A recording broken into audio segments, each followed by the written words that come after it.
Have you seen the documentary The Game Changers? There's a scene where this guy goes to the gym to do some battle roping. Apparently, he was able to battle rope for like 8 minutes. But after just 6 weeks of plant-based eating, he was able to battle rope for 60 minutes. That's 7.5 times longer. That's kind of like benching 80 kilograms, then eating spinach for 6 weeks, and then benching 600 kilograms. Okay, yeah, it's not quite the same thing, but the documentary got me thinking. Could I become 7.5 times fitter by eating a plant-based diet? And in no time, I had done some research, taken progress photos, measured my weight, created a meal plan on a website called Forks Over Knives, not sponsored, and printed out a grocery shopping list. I've never bought like half of the things on this list.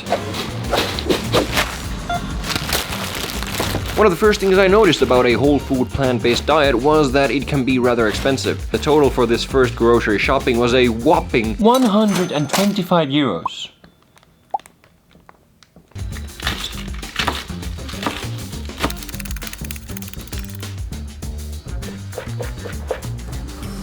It doesn't really taste like anything, really.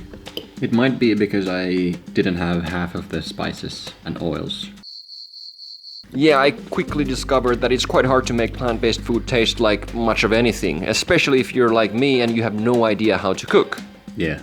And generally I'd say that the first few weeks were pretty rough. My stomach was hurting quite a bit, probably because plants have so much fiber and my stomach wasn't used to it. I'm farting non-stop. I also developed aphthous and clapped lips, which might have been a sign of iron or B12 deficiency. I mean, that would make sense as plants lack both iron and B12. To top it off, as I had zero cooking skills, my meals were often extremely blunt. Just look at this meal I made. Spinach pasta, which seems to be 90% spinach, 10% air, and 0% pasta. But after like a month or so, my eating did become more varied. I started each morning with a green smoothie and matcha tea to get me going. Later, I ate some porridge with fruit. For lunch and dinner, I had some sort of plant-based pasta or soup. And then before bed, I made another green smoothie with valerian root and bedtime tea mixed in to help me fall asleep. I also tracked my calories and macros. I was training quite a lot at the time, so I needed a lot of calories. But even with a plant-based diet, I was able to get in crazy amounts of calories, and my macros were close to optimal, with a goal of 60% carbs,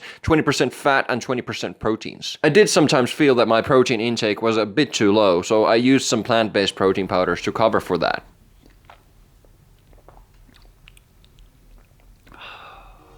And then finally, to get rid of any deficiencies, I started taking some supplements. Not sponsored. And slowly but surely, I started feeling good. In my journal, I wrote things like, I felt like a superhuman after my bike session, I was filled with energy, and I just like the fact that my energy levels are more stable and that I feel fresh throughout the day. I was also able to halve the cost of groceries by getting rid of any superfoods, buying in bulk, buying from budget stores, and by buying stuff frozen. Not sponsored. Once I settled into this harmonic existence with plants, I started asking some serious questions. Is there enough protein in plants? Plants generally have less protein than meat. For instance, 100 grams of beef has around 25 grams of protein, whereas 100 grams of broccoli only has around 3 grams of protein. However, plants do have quite a lot of protein per calorie. 100 calories of beef has 12 grams of protein, and 100 calories of broccoli has 9 grams of protein. But yeah, 100 calories of broccoli is quite a lot. And also, most plants have low amounts of 1 or 2 essential amino acids,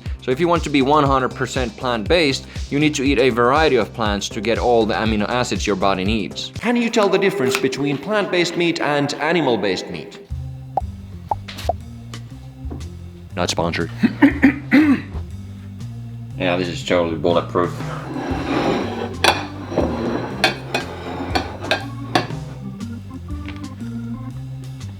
Oh, this is so good! Well, I can say this is not the halloumi burger, and it definitely tastes like meat.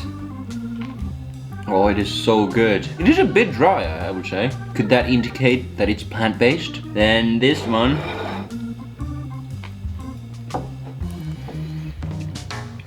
Yeah, I can already give you the conclusion. That's beef, this is plant-based meat, and then the last one is halloumi. Let's see. Yep, we got the beef here, we got the plant here, we got the halloumi here.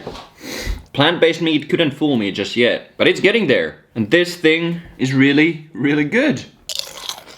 What does vegan sausage taste like? Plant-based.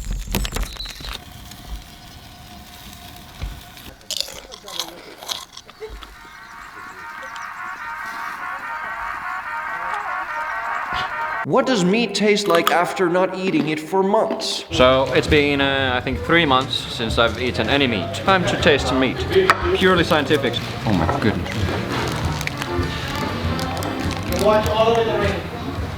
It's confirmed. Meat does taste good, even after 3 months. Not sponsored. Can you get 7.5 times fitter by eating plants? Well, probably not. But I must say that in 180 days, I certainly got fitter than ever. My weight dropped from 88 kilograms to 83.4 kilograms in the first 60 days. And after 180 days, I weighed 78 kilograms, a 10 kilogram drop in weight. My fat percentage was probably below 10%. I ran my first marathon, I ran a sub 20-minute 5K and a 5:10 mile. I did 1,000 pull-ups in one day. I swam a 10-kilometer marathon swim and I did a 10,000 calorie workout. But it would be unfair to say that my plant-based diet was the sole reason behind this transformation and increase in performance. I was training 10 to 20 hours a week for an Ironman triathlon, and most of my weight loss is due to that fact alone. But I do think that plant-based diet made me more energetic, which meant I was able to train more, and plant-based eating probably enhanced my fat loss. But it's not like you'd get the same result just by eating some plants. You also need to train a lot.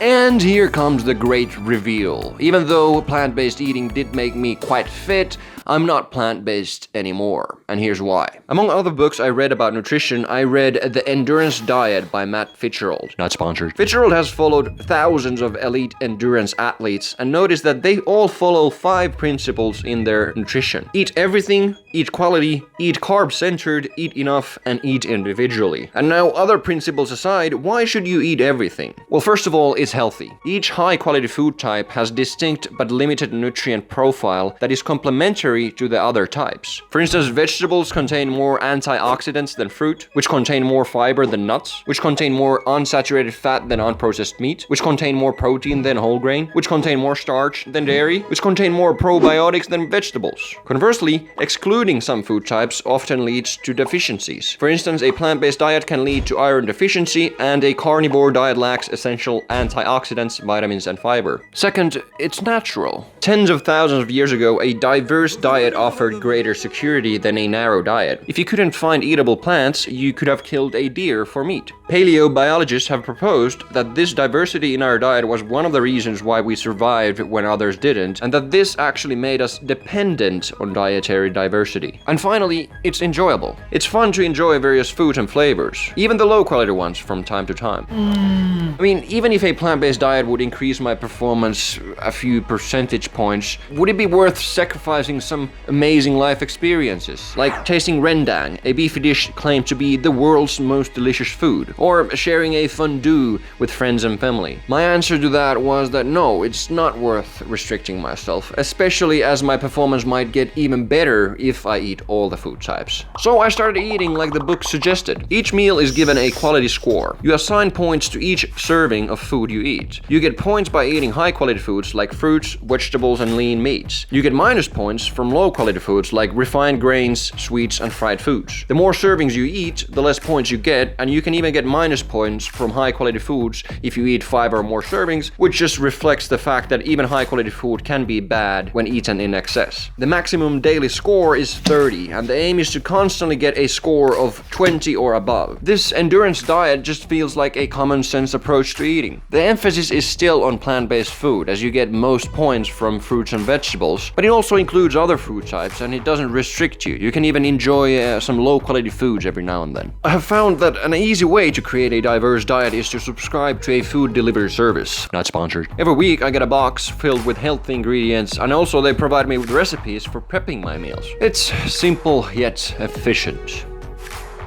Thank you.